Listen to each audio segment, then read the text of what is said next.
is. Undertale is a tiny game released on the 15th of September 2015 and started life as a $5,000 Kickstarter. And it's here you can see its creator Toby Fox's bewilderment as the budget soars to 10 times his initial ask, as well as little updates like Fox having to take time away from development to sit his college exams.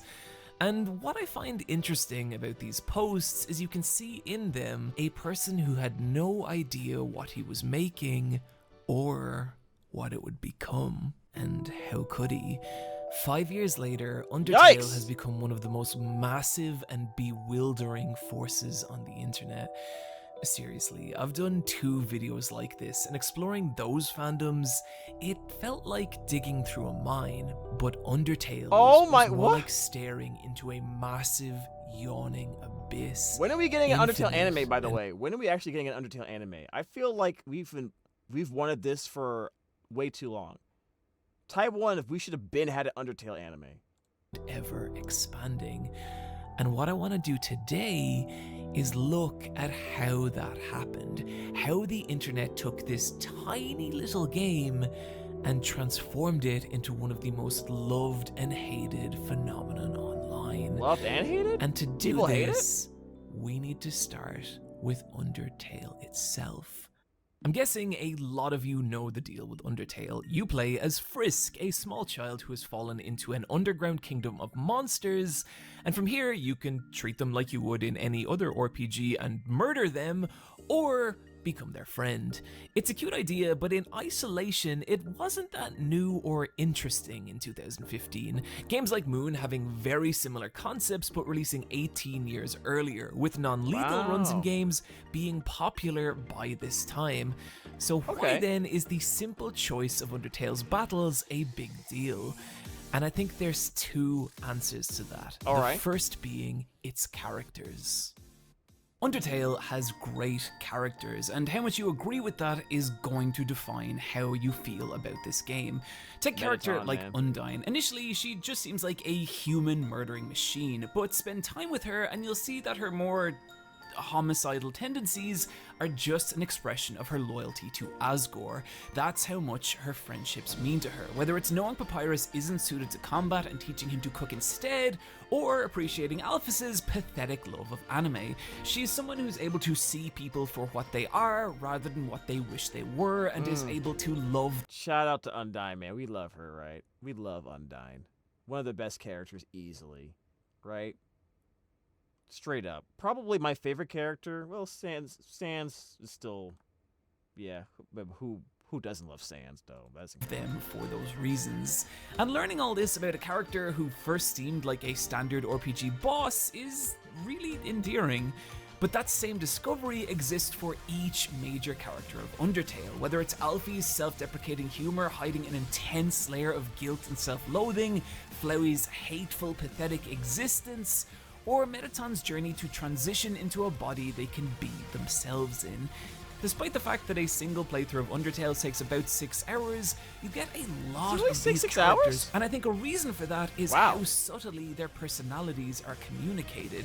Each character has a home that you can explore, full of all these little touches, like Papyrus's race car bed. As a side note, I really like the mirror in Toriel's home that just says, "It's you." What a cute little joke, and certainly not a prelude to any massive emotional. As well as each character having their own highly expressive theme music. Like, take Asgore, the king of the monsters. Well, I feel like if you're gonna make a game where the option, or there's an option and there's an incentive to not fight and befriend enemies that you typically would be trying to kill in RPGs, then it would behoove you to make them very lovable characters so that people are more incentivized, especially on their first playthrough, to try the pacifist route, right?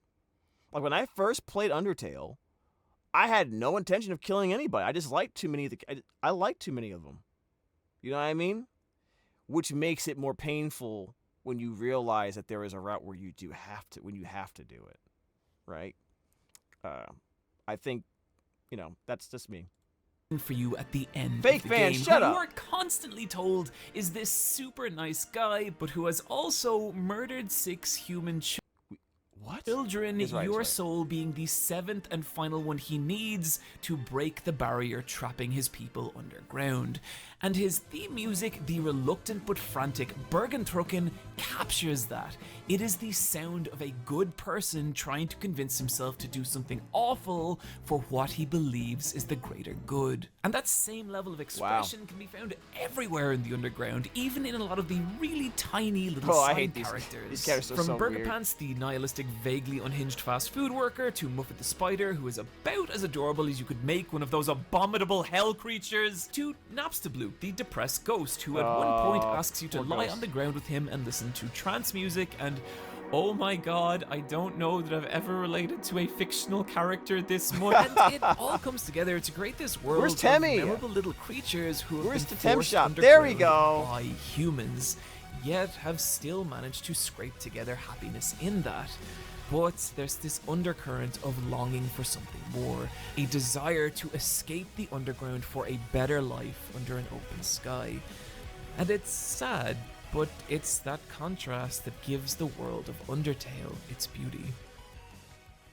The reason I make a big deal about this is if you don't care... Hold up, the YouTube one doesn't work?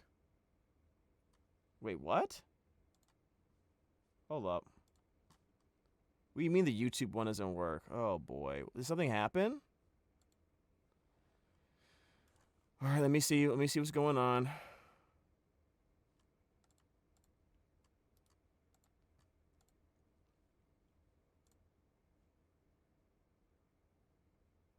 Wait, what? No, the YouTube one works fine. The YouTube one works fine, dude. What do you mean?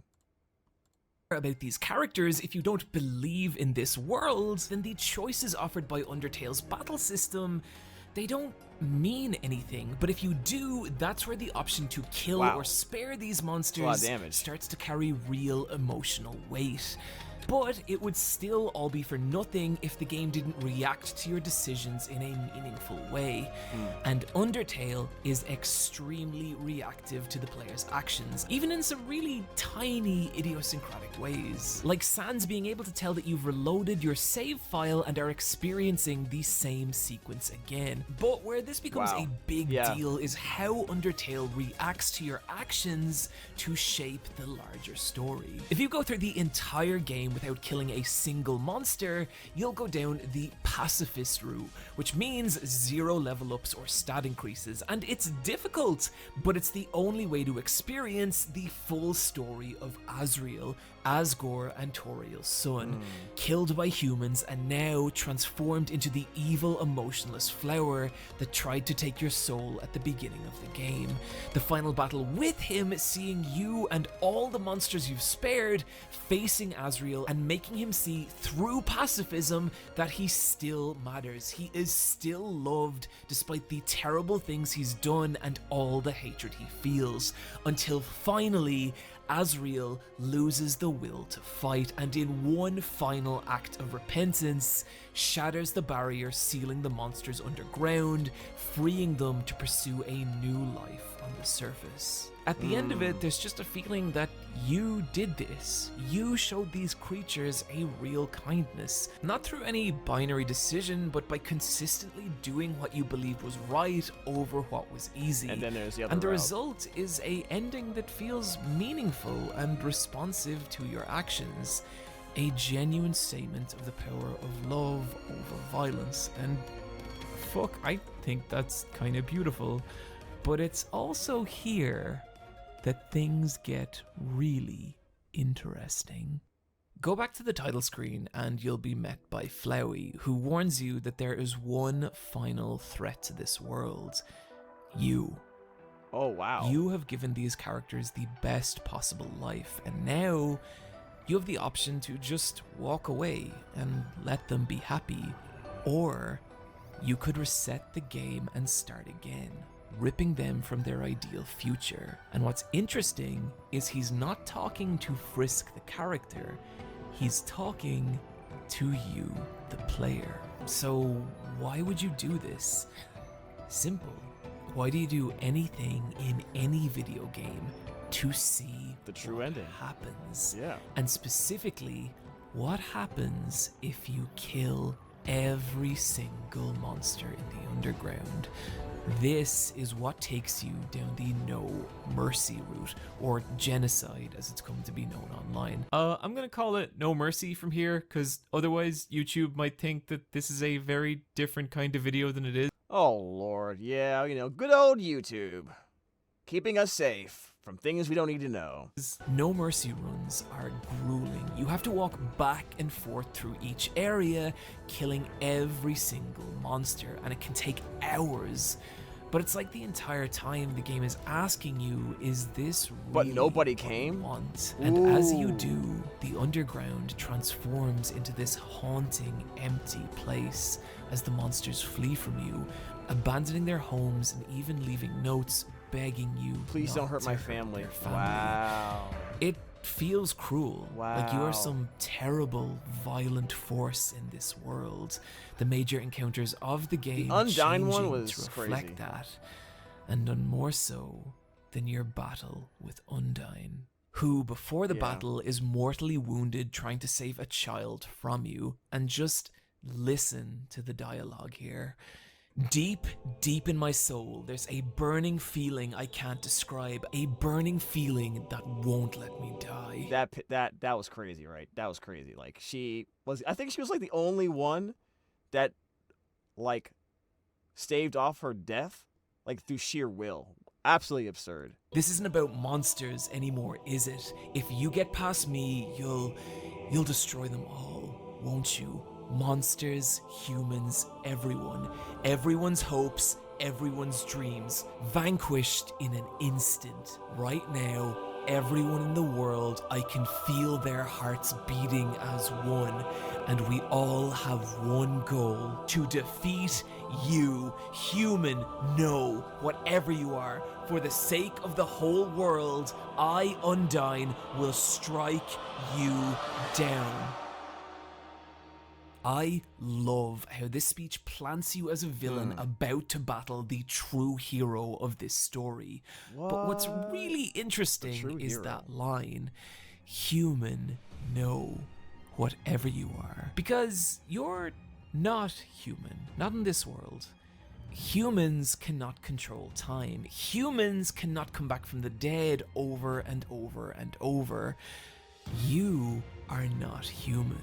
You're a being that exists outside this fictional reality. You are a person playing a video game. And that gives you massive power over this world and every character in it. Illustrated by the battle that follows. Undyne is now dramatically more powerful and difficult than anything you faced before. But for as grueling as this fight is, it's not a fair one, because each time you die, you can just reset, respawning at the last save point, and with each new attempt, your muscle memory strengthens as you learn the patterns of her attacks, rendering them useless. You are growing. She is not. She can defeat you an infinite number of times and it doesn't matter. You just need to kill her once and it's over. You are not two equals engaging in a fair contest. You are an actual person in the real Now I'm starting to feel like a horrible using person watching this every video, advantage dude. you have to defeat a fictional video game character. And this fight shows the inherent unfairness of that. And this isn't the only moment the game acknowledges this. Remember the moment where Sans knows you've reset your save file? This happens because each time you reload a save, that is canonical. It is the player manipulating the timeline of this world. Something that becomes even more apparent when later in a No Mercy run, Flowey tells you that he used to have the same power that you do. He used to have the ability to reset the timeline of this world. How he used it to do everything. He saved everyone, he killed everyone over and over until the people of this world to him became nothing but sets of numbers and lines of dialogue, like characters in a video game. And that power is what made Flowey so pathetic and cruel. But at this point, you're the same as he is. You've destroyed the lives of creatures much weaker than you are, just to see what happens, and that realization is chilling. But this is the strength of Undertale. It presents you with a choice through its battles, gives that choice meaning through its world and characters, and consequence in how the game reacts to your decisions. And it uses that to reach out. Imagine how much better some of these gacha games would be if your decisions actually meant something, and it directly altered the course of your interactions with characters, the environment, the game, the story. Imagine how much better these games would be if they did that. Imagine.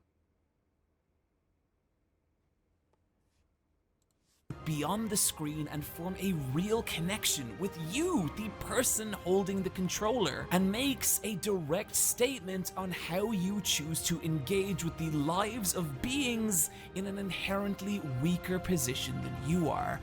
And at its best, that's a powerful personal experience, and why I think people react to this game the way they do. And oh boy, do people react.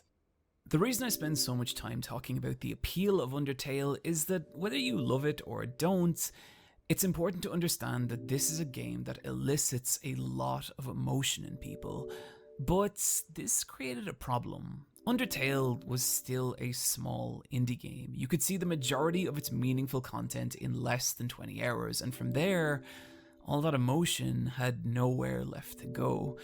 Take a character like Asriel. Go back to the beginning of the game after a pacifist run, and there he is tending to the flowers. He will not go with you, and you cannot save him. He's resigned to stay alone in the ruins forever, slowly reverting back to the soulless version of himself. And that's it. That's the end of this character. And this is where Dreamer Reborn comes in, a fan comic that Dreamer Reborn? I've never heard of this. This art looks sick. Imagines this scenario where now Frisk shares their soul with Asriel, allowing him to join his family on the surface and start a new life. And if you want to know how hungry people were for this kind of content, Dreamer Reborn was uploaded just 8 days after Undertale's release. Wow. Dreamer Reborn went on to be massively popular, even resulting in its own fan game, and was a critical moment for what Undertale would become online, because it told fans, if you wanted more Undertale, you could create it yourself. This opened the door to a whole world of new fan content. I Say you were mean, super into this is for like, but that's like for any well-loved piece of media, so I'm waiting for him to explain to me like what particularly makes this. Well, I mean, he probably has already. Let me just shut up a little bit. Character like Alphys, who maybe has 20 to 30 minutes dialogue across the entire game total. Well, through fan content, she became infinite. Now you could watch her take cooking lessons with Undyne. You could explore the horror of her failed experiments. You could watch her get married, try on outfits, play video games. Hell, you could even argue with her about anime in one of the many Undertale Ask blogs. Oh, God. Why do I feel slightly uncomfortable? Yeah, delve into Tumblr, huh? Okay. People even creating elaborate animations like this short showing Alphys sinking into despair over the atrocities she's committed, and how her first meeting with Undyne began to change that. It's beautiful, but the thing is, this kind of fan content was now being made for every major character of the game. We need anime. We need the anime. Of just how quickly Undertale was. I'm shocked. I'm shocked. There's not even like a word of anything about, not even a rumor of an Undertale anime. Like, you know, animated. I don't care if it's anime, animated, just whatever. Like, Netflix, what are you doing? Huh? What's the problem? You have enough money for, like, shitty comedians. Make this. Through nothing more than fan passion, the game became a massively popular topic for video essays that would scrape at every tiny corner of the game, desperate to uncover new information for an increasingly ravenous fan base. Oh, game the game theorists. even reached some of the most popular creators on the internet who would stream and let's play this niche indie RPG to audiences of millions, leading to massive influxes of new fans. And if you want to see the most explosive expression of that new popularity, you can find it in the Undertale battle animations. No matter how dramatic the showdowns of Undertale felt visually... Wait. Is the anime called Underverse? Hold up, really? Hold on a second. Let me grab this. Let me see if I can... Underverse. That's what you said? Underverse. I can't spell. Underverse dub. What is this? Is this it right here? Is this it? Underverse?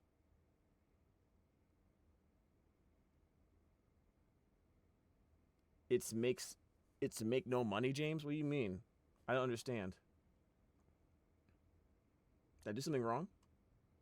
You put one of the openings in Discord? Alright, well, let's... Where's the thing at? Bring, rotting, make... A lot of... Dude, I don't know what you're talking about, Master Dragon.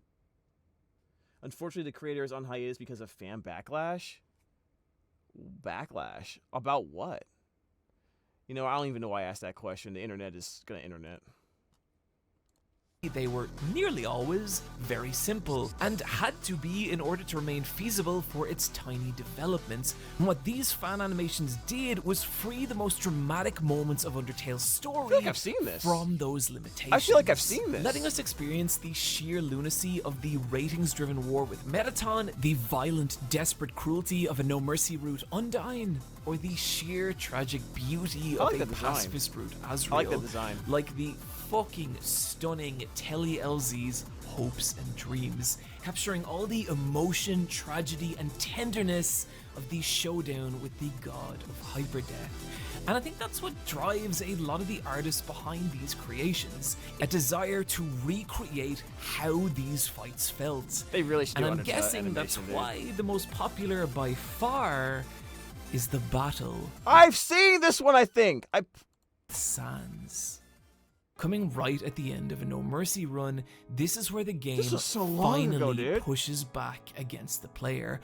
Sans, having watched you repeatedly destroy the lives of everyone he loves, now faces you in one final terrible fight. And it is a nightmare. Sans even taking control of the timeline and forcing the player to be the victim of saves and resets. And what these animations do is capture all that violence, all that emotion, and express it in a way that was never possible in the original game. The crazy part isn't even how many of these animations there are or their sheer quality, but they're insane. Minecraft? Popularity. Dude, you guys are crazy, man. These animations on screen now, and I want you to try and guess how many views you think this has. Okay, hold that number. Did you guess as high as 4 million views? Well, if you did, you drastically underestimated because it's actually 60 million views. Wow. And this is not an anomaly with Undertale fan animations. 22 million views, 66 million views, 95 million views. I would wager that with view counts this high, these animations were likely how a lot of people actually discovered Undertale. Meaning, at a point, the Undertale fandom became self-perpetuating. Fanworks creating new fans who would, in turn, create new fanworks. I love this one right here. And you could see this new level of popularity being expressed in really insane ways. An entire music scene built up around Undertale fan remixes. People were programming their own Undertale fan games. Kenny Omega even main evented Wrestle Kingdom 13 to Undertale entrance music. I swear to No, he didn't. Hold on. What? self-perpetuating, fanworks creating new fans who would in turn create new fanworks, and you could see this new level of popularity being expressed in some really insane ways. An entire music scene built up around Undertale fan remixes. People were programming their own Undertale fan games. Kenny Omega even That's it, we're looking it up. We're looking it up. That can't be. No, I have to see this. I have to see this.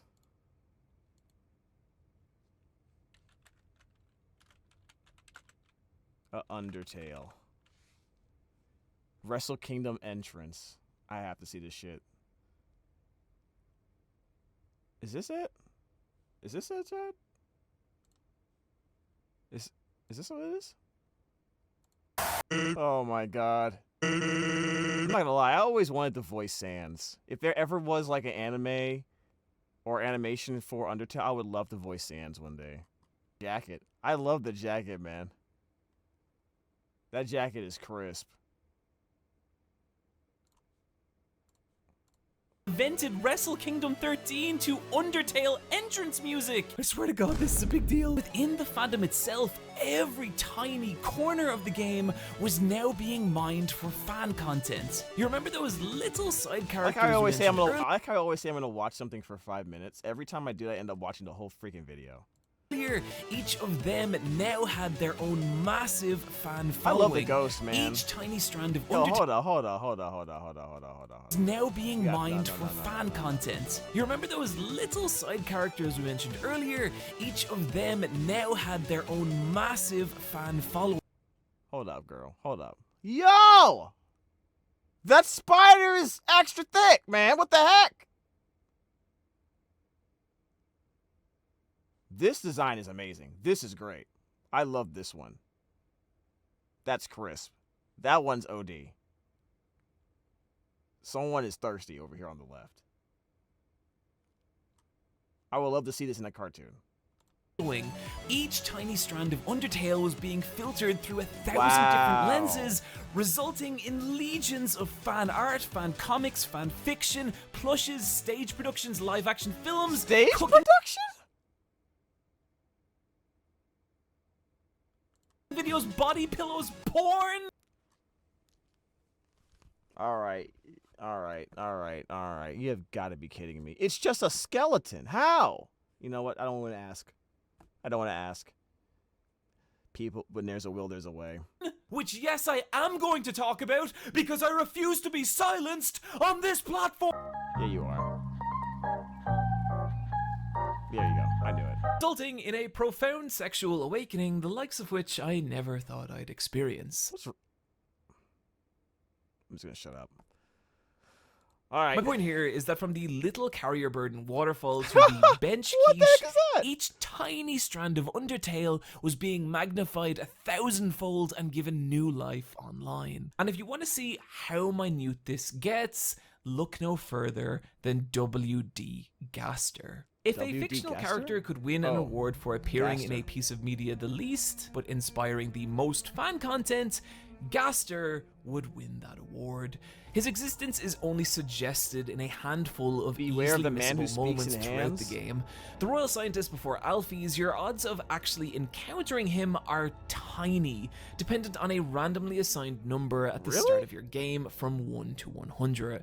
And if that number happens to be 66, a mysterious grey room appears 10% of the time, which may contain a character sprite commonly believed to be Gaster, meaning he only appears in roughly 1 out of 1,000 playthroughs, and yet he is a massively popular character in the fandom. Dude, I wonder who's the first person who found him.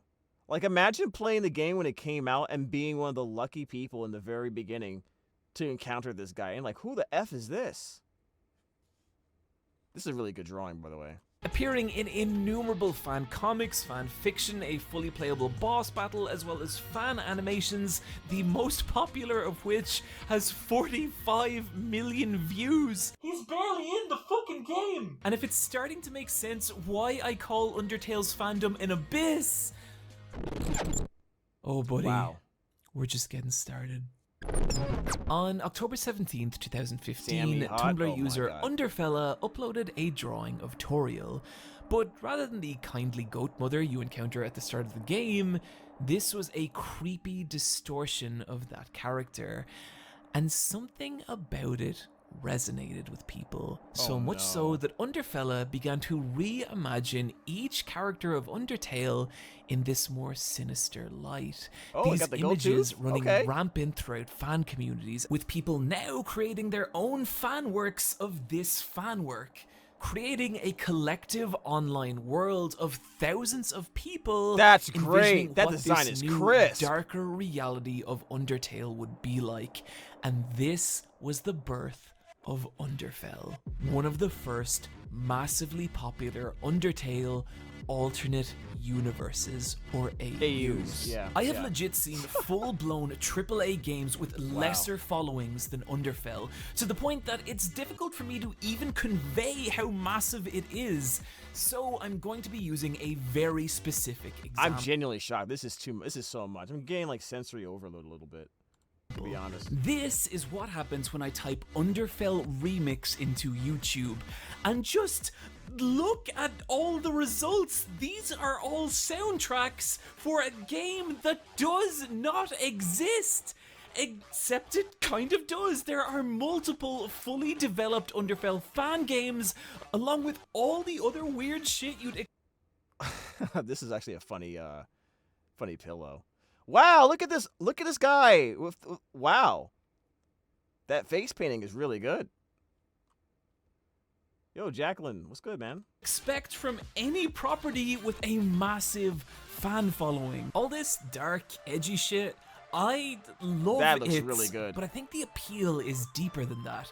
Undertale was at a point where every tiny part of it had been memified 1,000 times over, and so the only option left was to break these characters free from that canonical limitation. And so, like a remix of a song you love, Underfell let fans re-experience them all over again, and in doing so, making them personal, specific, and limitless. Oh, and if you're wondering why I referred that to was a good Underfell expression as there. one That was a of great the expression big there. Undertale Wow. AUs, well, more? Underswap came into existence when a Underswap? Why is it Temmie here and not the flower?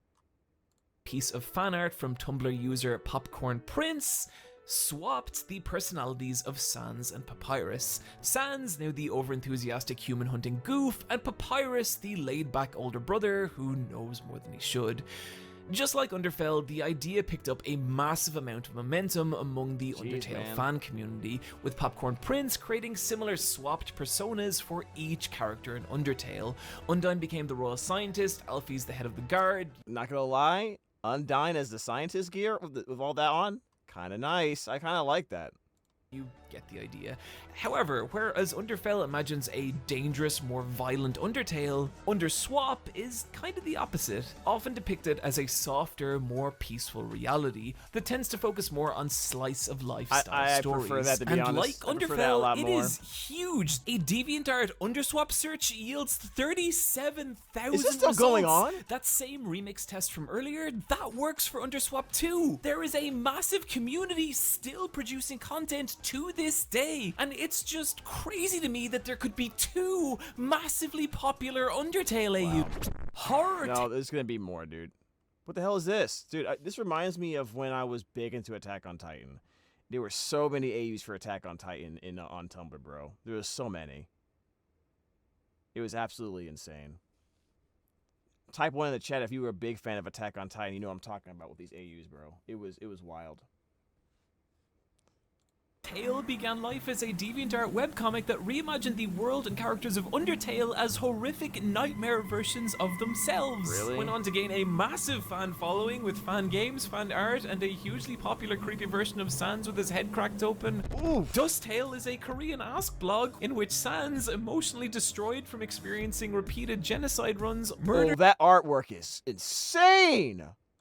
blog in which Sans, emotionally destroyed from experiencing repeated genocide This is, yo, I want this. I want this artwork. I want this. That is, wow. M, whatever. This is really good. I want this. I want this on my wall somewhere. Runs, murders the monsters of the undergrounds to level himself up to finally take down the human and end the infinite looping genocide. It also has a massive fan following with a hugely popular version of Sans. It's kind of like Undertale crossed with Berserk. Outertale is an Undertale AU set in space. It also has a massively popular fan following. Everyone, okay, I bet every AU has a space variant. Official J, I was a huge Attack on Titan fan, so you've heard of Attack on Space, right, Jay? You heard of that one? Yep. See, all of them have space AUs. Like, it's just the inevitable conclusion. Following. Not even a conclusion. It's just the beginning of a new era. That's the last Undertale AU. Oh, you have heard of it.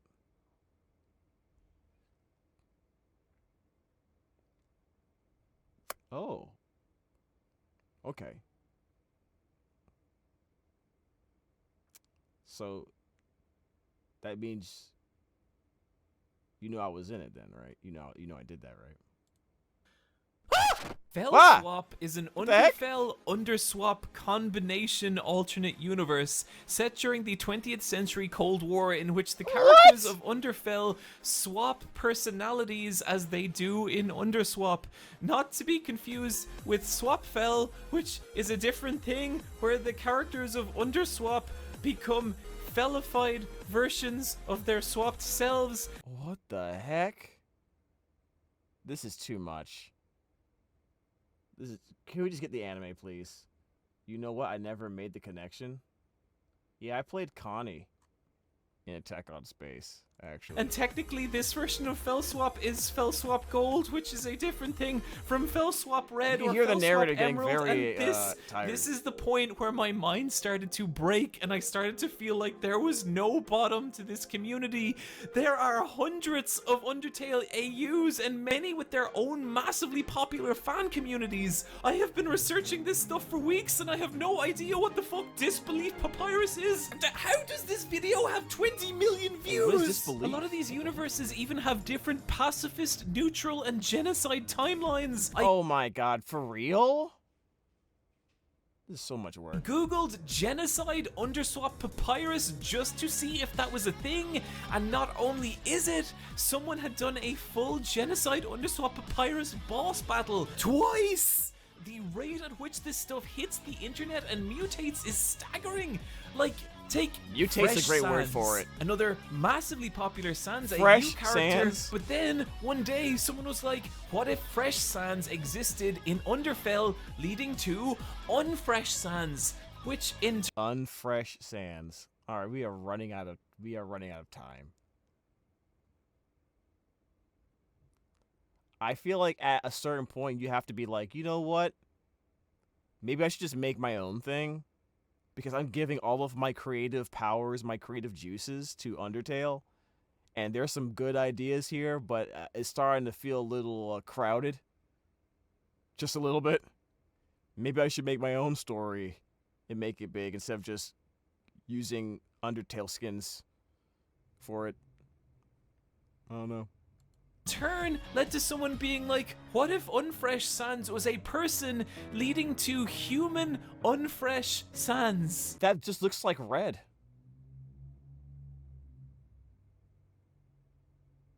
It looks like Red from Pokemon, except he somehow, you know, became a hollow. That's what it looks like to me. This is a fan character of a fan character of a fan character of an original creation.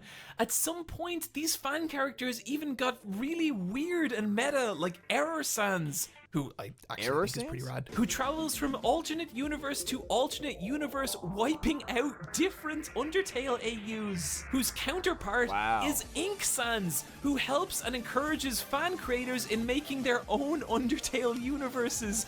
These are also both— Bro, what the heck? Are we still gonna watch the Aphmau video today? Which one are you talking about? Didn't we watch one already? massively popular fan characters with their own communities.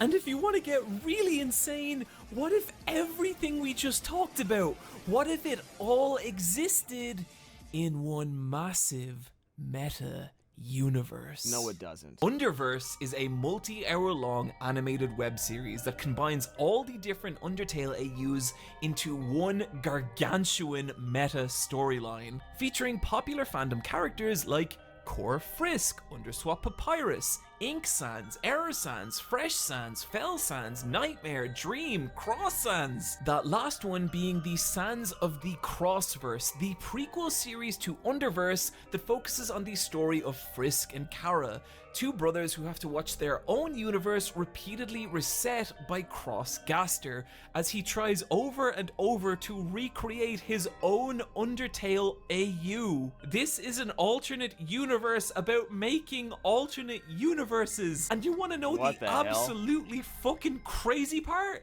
It's good! The art style is beautiful. Wow, that actually does look good. He's not lying.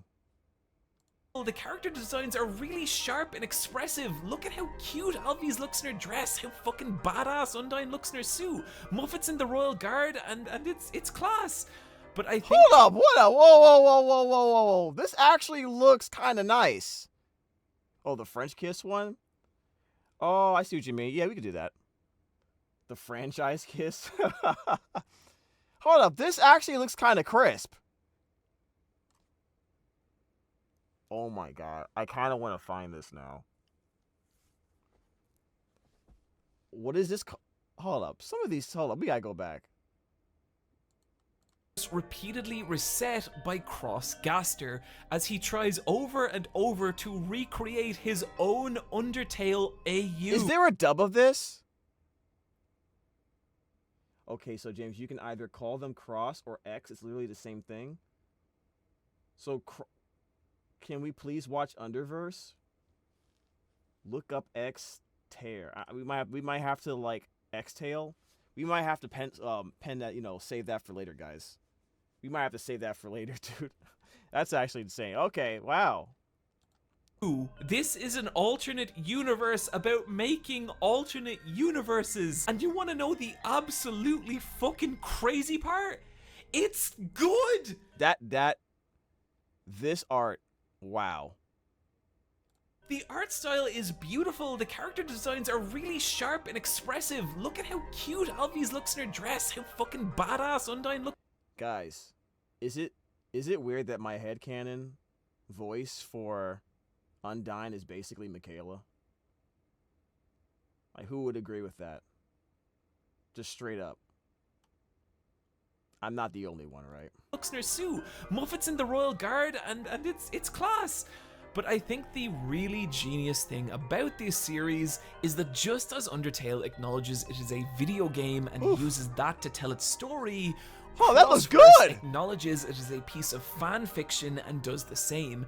It tries to imagine what it would be like for these characters existing in AUs, trapped in universes where at any moment your— oh my god, I would so bad. Okay, I'm about to say, I thought you said something else. Timeline could be reset, Frisk and Kara being the only ones to retain memories of their previous timelines, having to repeatedly watch their family, friends, and lives, all of it pulled back to zero and starting again, with the character writing strong enough to support that concept. And yeah, look, it is insane. You have to know an obscene amount about Undertale and its different AUs to just understand what's happening, but if you can get past all the weird abstract lore and world building— There's a lot of— I feel like if the animation is getting me interested, but I have a strong suspicion if I was to try to get into this, I would be extremely confused. There'd be too much— I feel like I potentially could be like overloaded with a bunch of lore from intersecting universes, and it might take me out of enjoying it. But the animation looks very good. Maybe I'm a little too scared to jump into it because it seems like it's a lot. It's actually really good. Oh my god. I'm a Kingdom Hearts fan. Oh my god, he's right. Oh my god. It's basically Kingdom Hearts. I was describing Kingdom Hearts! Oh my god! I've become everything I once hated. That's hilarious! This is exactly the reason I didn't want to get into Kingdom Hearts fandom either. It seemed very convoluted and confusing. Wow. Wow. I got jammed. I really got jammed by a video. They called me out. Oh well. And yet, as obtuse and inaccessible as this series is, that is a barrier that millions of people have crossed. Underverse spawning its own fan art, parodies, analysis videos, and it isn't even the most popular multi-hour long Undertale AU animation on YouTube. It's not? That would be the shockingly well animated battle-heavy Glitch Tale, the remake of the first episode having 20 million views. After you stare at this stuff for long enough, something really weird starts to happen. Yeah? You start to view the original Undertale as just one small part of everything Undertale has become online. And I have to wonder, what is that like for Toby Fox? I've done 2 videos on gigantic... I think he's laughing his ass off. I think he's enjoying it. Yes, please. Spread I almost said seed. Spread my work across the universe. Make it last forever. Fandoms. But the difference is that one was a massive multi-million-dollar IP designed to disrupt the global games industry, and the other was a primetime TV show created by a multi-billion-dollar corporation. Undertale was a $5,000 Kickstarter from a guy who liked Earthbound. And imagine all that attention on just you. And it was not all positive. Undertale fans were now everywhere, flooding every message board and social media feed, and they were going to make themselves heard. Just 2 months after Undertale's release, it was voted the best game of all time in a 2015 GameFAQs poll. Best game of all time? Beating out many titles that had No for way. years defined what games were. Really? And this was the beginning of a Wow. massive backlash from the wider gaming audience. Yeah, I get it. Yep. This always happens. This always happens. Weird. People get super aggressive and defensive, super territorial, super tribal when it comes to video games of all things. I never understood it. It just absolutely makes no sense. With Undertale cringe compilations and other videos ridiculing the game and the people who loved it. And not helping were the reports of bullying and harassment from within the fandom itself. I like how all pretty much every fandom has this. Every fandom has this, right? If you dig deep enough and wait long enough, you'll find some crazy garbage. Every fandom has this. But you can tell, like, when there's an alternative, like, what's the word for it? You can tell by how I can already tell, they went above and beyond the Call of Duty to make sure people knew about the toxicity of this fandom. And I'm not going to justify it, but I know every fandom has a group of people doing this, right? You know? And, wow, what's this? Undertale's YouTube problem. What the heck? Undertale was officially released in September in 2015, was met with an overall positive response from critics and fans. In the months that followed, countless YouTubers, including Jacksepticeye and Cryotic, posted full playthroughs of the indie RPG, contributing to its immense popularity. That's where Undertale fans started gaining a reputation for being internet bullies. Gaming YouTuber Markiplier played through the game that November, but soon quit after only uploading 2 episodes. Numerous fans complained about how he gave Sans a redneck voice. Oh, come on. He doesn't have a canon voice. It otherwise harassed him for the choices he wanted to make in the game. Oh, my God, bro. Really? By the way, in case anyone who loves Undertale watches this video, who gets mad too easily, I always imagined that if I was to give Sans a voice, he would probably sound the closest to Barney Rubble from the Flintstones. Except a more toned down, more not relaxed. Basically like Barney Rubble. That's what when I first saw Sans, I was like, he's Barney Rubble to me. Even his laugh reminded me of Bonnie Rebel. Anyways, wow.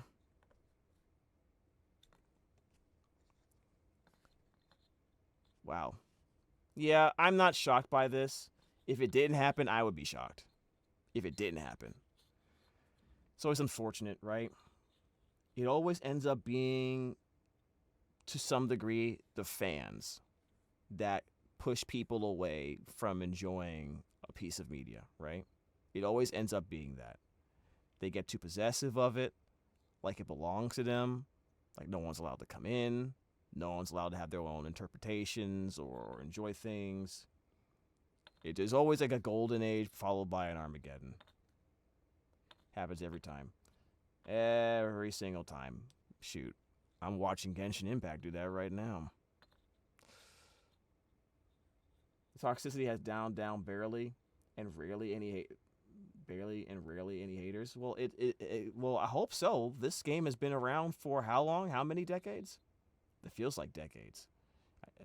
At least a decade, right? You know. But here's the thing, guys. It always has been and always will be a minority of people who act like that. It's just that, you know the deal. Social media amplifies the voices of a small group, and depending on how they use it and how they take advantage of it, can amplify it immensely for positive or negative reasons. And since we're humans, it's usually negative. It's just, typically. You know what I mean? It's just, yeah, is what it is. YouTuber Markiplier infamously cancelling his Let's Play after just 2 episodes. So negative was the backlash to his No Mercy run, with other bizarre incidents like one that took place at a Taiwanese convention in which a popular fan artist was injured after she was given a cookie with a needle baked into it. You're gonna find stories But why? Oh my god. like this from any community that grows large That's enough. so random. But is that in reference to a character in Undertale? Or what? That was the unfortunate fate of Flowerfell. Its creator ended up stopping their AU. Yeah, a lot of AUs end up doing that, I think. I have the opinion that probably a lot of AUs stop because of like the warring between which AU is like the best or whatever, right? Like I remember. Hold on a second. Did we just lose connection? Did we just lose connection? Anyways, I remember. I mean, I don't know if I was there long enough to witness it that badly, but I think I'm sure even the Attack on Titan AU community probably had a similar experience. this was the level that this niche indie RPG had now reached. And if you want an idea of how intense that might have been, both the creators of Underfell and Underswap deleted their original blogs. And just imagine what it's like when even All the that people work? making things from the thing you made are unable to withstand that massive online feedback. In the years that follow, It's Fox would huge. become notoriously shy to interviews and public appearances, speaking about his experience in his blog post, Retrospective on Let me read some of this. Surprisingly, there are many people who like this type of game. Though I did work hard, there's definitely a lot of luck involved in having a game become this popular. True. So it wouldn't surprise me if I never made a game as successful again. That's fine with me, though. Not only did I not expect this level of popularity, but initially I was afraid of it. I didn't want Undertale to become tiring for people or become spoiled before anyone even got a chance to play it. Early on, and this was probably excessive, I even tried to contact certain Let's Players to tell them not to make any content about it. But the game became very popular, unavoidable even. At the height of its popularity, not liking the game felt like a cardinal sin to many fans online. In addition to these circumstances, others began to actively hate the game, creating an endless whirlwind of discourse. Like a thunderclap to a small dog, all this tension stressed me out. And every time it seemed to die down, something revived it, such as the Game Facts contest, the award shows, bizarre theory videos, and so on. At times, I wish I had a way to quell the attention. I felt a strange powerlessness, and guilt for feeling stressed when the success of the game should be something I'm nothing but ecstatic about. Dude. Wow. It is not always, the grass is not always greener on the other side, man. Jeez. Undertale's popularity. Not only did I not expect this level of popularity, but initially I was afraid of it. I even tried to contact certain Let's Players to tell them not to make any content about it. Like a thunderclap to a small dog, all this attention stressed me out. I wished I had a way to quell the attention. I felt a strange powerlessness. It's so funny, right? When imagine you're a writer or you're a game developer or you're just a creator of any kind and all you want is to put hard work into something you love to do, get recognized for it, enjoy the recognition and, the positive feedback, and maybe make a little money along the way, right? But overall, the main goal and the main motivating energy factor, what do you want to call it, is just the love of the game, the love to create, and for people to enjoy it. Like, the greatest joy is to having something you create bring someone else joy in return. And it's like two sides of the coin. You're going to get a lot of that, but you're going to get a whole lot of nasty behavior, jealous, hatred, envy. And this is just one guy, This is the danger of the internet when it comes to this stuff like this, man. The danger of it. Like, all of this is going to his direction. And in his direction. And I don't know if that's something humans are meant to be capable of absorbing for a long period of time. But this was a very good video. Thank you to chat for telling me about it. This reignited my interest in Undertale, to be honest. Seriously.